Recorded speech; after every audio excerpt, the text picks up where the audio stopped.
Does the Bible forbid a single man or woman from lusting after another single of the opposite sex? Over the years, I've heard preachers and other Christians basically assert that it is wrong and it needs to be repented of. But what I would like to do is attempt to show that it is not wrong. Passage that is often cited to supposedly prove that it is wrong for a single to lust after other singles of the opposite sex is Matthew chapter 5, verse 28, where Jesus says, "But I say unto you that everyone who looks at a woman with lustful intent has already committed adultery with her in his heart." However, when you look at the passage carefully, it's not really dealing with lust between singles. The way we know that is because Christ uses the word adultery. In the Greek, this word means to commit adultery with, have unlawful intercourse with another's wife. So it's pretty clear that what Jesus is speaking of is a man lusting after another man's wife. This has led some to believe that what Jesus is referring to is the commandment against coveting your neighbor's wife. This is what I believe Jesus is talking about in the text. And so when a single man lusts after another single woman, he's really not in violation of Christ's prohibition at all, for he is not lusting after another man's wife. Now, I realize people will still insist that this text is condemning lust between singles.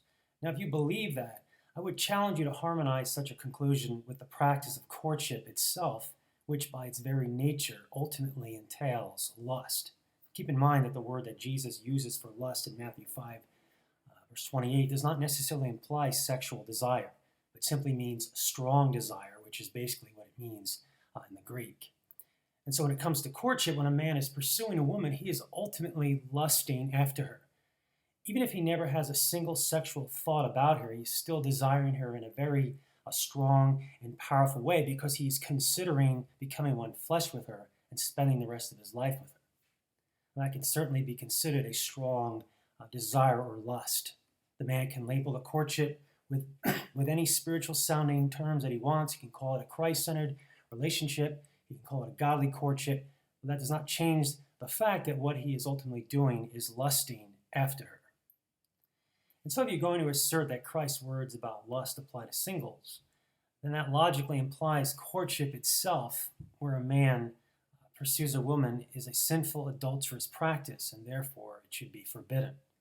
But that makes no sense because the Bible itself condones such courtship where a man pursues a woman for marriage. In fact, the actual lust or strong desire that a single man has for a woman foreshadows certain sacred spiritual realities, namely the strong desire that Christ has for the church to become his bride. Furthermore, in support of what I'm asserting about Matthew chapter 5, verse 28, consider the fact that the Bible actually seems to condone sexual lust between a single man and a single woman. For example, consider Exodus chapter 22, verse 16. We read, "If a man seduces a virgin who is not pledged to be married and sleeps with her, he must pay the bride price, and she shall be his wife. If her father absolutely refuses to give her to him, he must still pay the bride price for virgins." The passage speaks of a man seducing a virgin in order to sleep with her. Obviously, if a man seduces a virgin, it is presupposed that he had been sexually lusting after her. But are there any words of condemnation in this text against the man for this supposed heart adultery? Is there any penalty that is to be inflicted on him for this supposed corrupt lust of the flesh? No, not at all. Among other things, we just read that if he pays the bride price and the father is okay with giving his daughter away, she becomes his wife. So this passage seems to imply that lust, even sexual lust between a single man and another single woman, is not wrong. Now, some might argue that what I'm asserting is very dangerous. For some Christian man thinks it's okay for him to lust in his heart after another single woman, that could lead to sexual promiscuity or other destructive behavior. And I would agree, yes, when a man lusts in his mind, that can lead to destructive behavior. However, just because a certain action can lead to destructive, sinful behavior does not imply the action is sinful itself. For example, drinking alcohol can lead to destructive or sinful behavior, but that does not mean drinking in itself is wrong. The Bible condones drinking alcohol in moderation. Likewise, earning a lot of money can be dangerous. Jesus warned in Mark chapter 10, verse 25, "It is easier for a camel to go through the eye of a needle than for a rich person to enter the kingdom of God." Yet, although having riches can pose a danger to your soul and your spiritual life, it doesn't mean it is wrong to possess riches nor desire to pursue a career which could lead to great riches. Many other examples could be given as well of actions that can be dangerous, or they can eventually lead one to more easily fall into sin in some form. However, that does not mean the action itself is sinful.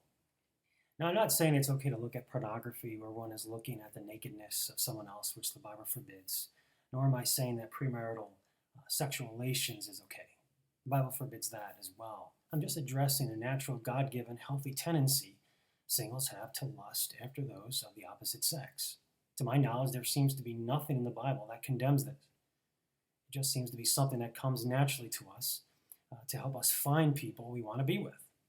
Now, be reminded that God has given us an imagination to help us pursue goals that will hopefully be agreeable and suitable to us. For example, before a man goes off to medical school, I'm assuming he will spend some time imagining what it will be like to be a doctor, imagining himself engaged in many of the various responsibilities of a doctor. And if the things he imagines are appealing enough to him, this may lead him to go to medical school in order to achieve the goal of becoming a doctor, so that what he had been imagining might become somewhat of a reality. Likewise, if a person's considering someone as a mate, their imagination enables them to fantasize about that person sexually to help enable them to know whether or not that potential mate would be someone they would want to spend the rest of their life with. And all I'm saying is that according to the Bible, contrary to what many Christians might assert, that kind of lust doesn't seem to be condemned. This is very important because it can be quite destructive to tell someone that the Bible condemns something when it really doesn't. If you keep telling a single that the Bible forbids them from all sexual lust, that can result in a lot of unnecessary guilt, shame, and frustration being produced in them when they find they can't seem to stop lusting. It can become a massive burden on them to the point of rendering them very depressed and crushed. The Christian life can be very hard as it is in trying to keep the clear commands of the Bible. We don't need any pseudo-commands to be burdened with that some well-intentioned Christian may assert we need to keep. Now, I know this is a very controversial issue, and I'm open to be corrected as I fully realize I could be missing something. Please feel free to challenge anything that I'm saying in the comment section. I very much enjoy a pleasant exchange of ideas. I just ask that you be respectful and you try to substantiate yourself with the Bible. Thank you, and God bless.